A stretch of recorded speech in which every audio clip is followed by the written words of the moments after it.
Hi students, आप लोगों का सीए फाइनल मई 25 का जो एग्जाम है वो बिल्कुल नजदीक है और आपका पहला पेपर जो है उसमें है वो फाइनेंशियल रिपोर्टिंग यानी एफआर। और एफआर का आपको पता ही है सिलेबस काफी वास्ट है, इसमें नंबर ऑफ क्वेश्चन बहुत ज्यादा है, बहुत ज्यादा कंसेप्ट्स है। तो बच्चों में अक्सर ये डाउट रहता है कि यार क्या करें, कंसोलिडेट हो ही नहीं पा रहा। तो इस पेपर को लास्ट में कंसोलिडेशन कैसे करें ये आप लोगों के समझने की बात है। तो देखो ये जो पेपर है बेसिकली ये क्या है कि है तो काफी लेंदी, लेकिन इस लेंदी पेपर को अगर आपने थोड़ा सा ये देखा कि यार कौन से चैप्टर में ज्यादा क्वेश्चन आते हैं उनको अगर आपने पहली प्रायोरिटी में लिया और कुछ जैसे मान लीजिए किस चैप्टर में आपको थ्योरेटिकल क्वेश्चन पढ़ने हैं, किस में नहीं पढ़ने हैं, किस में कंसेप्ट पढ़ने हैं, किस में नहीं पढ़ने, ये सब चीजें मैं आप लोगों से अभी डिस्कस करने वाला हूं। और उसका एक ही पर्पज है कि आपका एफआर का पेपर पहला है वो स्ट्रॉन्ग हो। और क्योंकि पहला जो एफआर का पेपर है, इस एफआर के पेपर में अगर अच्छा होता है आपका तो आगे के पेपर्स आपके ऑटोमेटिकली अच्छा होना चालू हो जाएगा, आप लोगों का कॉन्फिडेंस डेवलप हो जाएगा। और कॉन्फिडेंस जब डेवलप हो जाता है तो आप लोगों की स्टडी की स्पीड भी बढ़ जाती है। तो अब आप एफआर के बारे में मैं आप लोगों को बताता हूं कि क्या क्या ध्यान रखना है। सबसे पहले तो एफआर के लिए मान के चलो कि कम से कम 4 डेज का टाइम तो आपको छोड़ना ही चाहिए। और ज्यादा छोड़ सकते हो, 5 डेज तो ठीक है, लेकिन 4 डेज का टाइम तो आपका कम से कम बचा रहना ही चाहिए। तो जैसे आज 26 हो गई तो आप 27, 28, 29, 30 और 1 यानी मान के चलो कि एक दिन और पढ़ लो, यानी कम से कम आपके पास में 4 दिन का टाइम तो कम से कम होना ही चाहिए। और 4 दिन के टाइम में प्रिपरेशन करते समय क्या ध्यान रखें कि जो कुछ चैप्टर ऐसे हैं जिसमें से रूटीन में पेपर क्वेश्चन पूछे जाते हैं, वो चैप्टर तो आप बिल्कुल परफेक्ट तरीके से कर दो। और इसके बाद में जो रिमेनिंग चैप्टर्स हैं उनको थोड़ा सा लूज भी कर लोगे तो कोई दिक्कत नहीं है। तो जो चैप्टर आपको बिल्कुल परफेक्ट करने, स्ट्रॉन्ग करने हैं, यानी इस तरीके से करना है कि उनमें से कोई सा भी क्वेश्चन आए तो करने की पोजीशन में आ जाए, वो कौन कौन से हैं। एक तो है फाइनेंशियल इंस्ट्रूमेंट्स का चैप्टर, दूसरा है बिजनेस कॉम्बिनेशन, तीसरा कंसोलिडेशन ऑफ फाइनेंशियल स्टेटमेंट।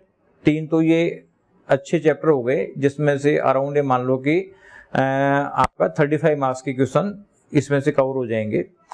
एक आपका है revenue from contract with customers, यानी ये जो चैप्टर है ये चैप्टर भी अराउंड 15 मार्क्स का है। तो ये 4 चैप्टर मिला के आपके लगभग 50 मार्क्स का कोर्स को कवर करेंगे। इसके बाद में और जो चैप्टर में बात करूं तो उसमें एक आएगा आपका ये शेयर बेस्ड पेमेंट, दूसरा आपका गवर्नमेंट ग्रांट, तीसरा एग्रीकल्चर, चौथा फेयर वैल्यू मेजरमेंट, एक है आपका एम्प्लॉयज बेनिफिट, और एम्प्लॉयज बेनिफिट के अलावा आपका है डेफर टैक्स वाला यानी इनकम टैक्स वाला, और एक है फॉरेन एक्सचेंज वाला।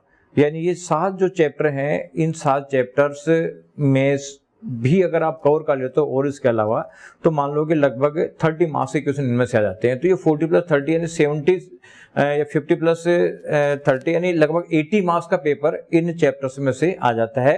तो आप इन चैप्टर्स को बिल्कुल ढंग से स्ट्रॉन्ग तरीके से तैयार कर लो। बाकी रिमेनिंग चैप्टर टाइम मिले तो जो जो भी चीज अच्छी लगती जाए उसको आप तैयार करते जाओ। इसके अलावा अब आपको ये भी देखना पड़ेगा कि इसमें थ्योरी बहुत ज्यादा है और प्रैक्टिकल चैप्टर्स में से भी काफी थ्योरेटिकल एग्जांपल्स दे रखे हैं।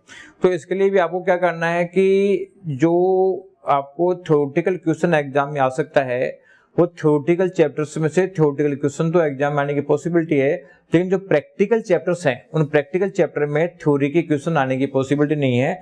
तो अगर आप मान लीजिए एसएम से तैयारी कर रहे हैं तो प्रैक्टिकल सब्जेक्ट्स में से थ्योरी के क्वेश्चन जो है वो इग्नोर कर दो। उन थ्योरी क्वेश्चन को इग्नोर कर भी दोगे आपको नुकसान कुछ नहीं होने वाला, लेकिन आप रिलैक्स इतने हो जाओगे कि आप उसमें ज्यादा करने की पोजीशन में आ जाओगे। यानी कुल मिला के जो चीजें काम आने वाली चीजें हैं उसको आप ज्यादा पढ़ने की पोजीशन में आ जाओगे और वो आप लोगों की स्ट्रॉन्ग हो जाएगी। अब ये जो लास्ट में पढ़ने का जो तरीका क्या करना है कि आप लोगों ने पहले जो कंसेप्ट स्टेप पढ़ रखे हैं उन कंसेप्ट स्टेप को, जैसे एक चैप्टर की कंसेप्ट स्टेप को रिवाइज किया, उसके बाद उसके आपने क्वेश्चन देखे और इन क्वेश्चंस में से जो स्पेशल आइडेंटिफाइड प्रॉब्लम्स है आपकी पॉइंट निशान लगा रखेंगे यार इस क्वेश्चन में कौन कौन से पॉइंट है या कौन कौन से एडजस्टमेंट प्रॉब्लमेटिक है। ऐसे क्वेश्चंस, ऐसे पॉइंट्स को आप देखते जाओ, यानी प्रोविजंस पढ़ते जाओ और ऐसे पॉइंट्स को देखते जाओ तो उससे क्या होगा कि आपका कॉन्फिडेंस डेवलप होता जाएगा। अब रही बात कि मैटर आईसीआईसी चल जाएगा या और कुछ होगा, तो बच्चों आईसीआई के स्टडी मटेरियल से ही काम चलेगा। अदर मैटर पढ़ने की आपको जरूरत नहीं है, क्योंकि अदर मैटर पढ़ोगे तो भी कोई फर्क नहीं पड़ेगा, नहीं पढ़ोगे तो भी कोई फर्क नहीं पड़ेगा।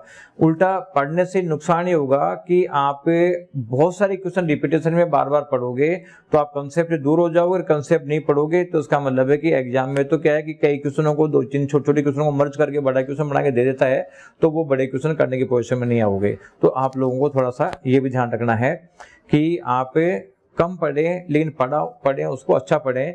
और ये जो आरटीपीएमटी व सेड है, ये मान लो कि आपने जितने पेज का स्टडी मटेरियल है उतने ही पेज के आरटीपीएमटी व सेड पढ़ लिया तो कोई 5-7 नंबर का क्वेश्चन मिल जाए तो मिल जाए, अदरवाइज कोई अलग क्वेश्चन मिलने की पॉसिबिलिटी नहीं है। इसलिए इसके लिए आपको अलग से कोई टाइम वेस्ट करने की जरूरत नहीं है। और आपकी स्पेशल प्रॉब्लम है, अब बहुत सारे लोग ये आपके मैराथन, रिवीजन क्लास और ये इंपॉर्टेंट क्वेश्चन बहुत सारी चीज देंगे, लेकिन देखो क्या है कि आपकी अपनी यूनिक प्रॉब्लम से आपको कहाँ का प्रॉब्लम आ रही है आपने आइडेंटिफाई कर रखी है, तो उन आइडेंटिफाइड चीजों को पढ़ोगे तो आपको फायदा होगा। अगर आप जनरल चीज पढ़ते रहोगे तो जनरल चीजों से, या मैराथन रिवीजन क्लास में जनरल चीजें ऊपर ऊपर की सब बताते हैं, तो उन ऊपर ऊपर की चीजों से आपका पर्पज सोल्व नहीं होगा। तो ये भी आप लोगों को थोड़ा सा माइंड में ध्यान रखना है। और लास्ट में आपको पॉजिटिविटी बनाए रखनी है, बार बार रिवीजन करना है, आईसीआईसी बाहर आपको जाने की जरूरत नहीं है। और प्रैक्टिकल चैप्टर्स के थ्योरेटिकल क्वेश्चन पढ़ने की जरूरत नहीं है, प्योर थ्योरेटिकल चैप्टर है उनके थ्योरी क्वेश्चन पढ़ लो चाहे, क्योंकि 5-7 नंबर के क्वेश्चन वो आते हैं।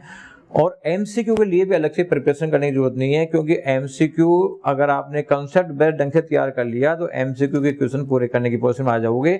इसलिए आपको एमसीक्यू के लिए भी अलग से कोई पढ़ने की जरूरत नहीं है। तो आप इस तरीके से पढ़ें, कॉन्फिडेंट रहें और फर्स्ट पेपर को अच्छी तरीके से अटेंड करें। कि फर्स्ट पेपर अच्छा हो जाएगा तो आप लोगों में कॉन्फिडेंस डेवलप हो जाएगा और आप कोई सा पेपर फिर अच्छा करने की पोजीशन में आ जाओगे।